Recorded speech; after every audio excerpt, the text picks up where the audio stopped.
पालकमंत्री पदाची जबाबदारी मिळाल्यानंतर भरत गोगावले यांच्या माध्यमातून रायगडच्या विकासाला आणखी गती मिळेल असा विश्वास राष्ट्रवादी काँग्रेसचे प्रदेशाध्यक्ष सुनील तटकरे यांनी व्यक्त केलाय। कृषी, मत्स्य व्यवसाय, पर्यटनासह सर्वच विभागांच्या विकासाला चालना देण्यासाठी गोगावले निश्चितच प्रयत्न करतील असं तटकरे म्हणाले। पालकमंत्री पदामुळे जिल्ह्यातील विकास कामांना आणखी वेग मिळेल आणि विविध प्रलंबित प्रश्न मार्गी लागतील असा विश्वासही सुनील तटकरे यांनी व्यक्त केलाय।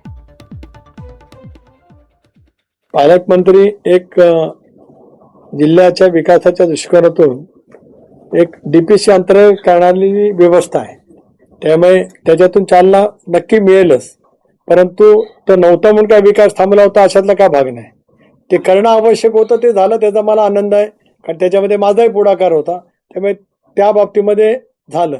पण एकंदरीत आता जी मी आपल्याला माहिती दिली तो आपल्या लोकसभा मतदारसंघाचा विकासाचा सगळाच आराखडा आपल्या समोर ठेवला।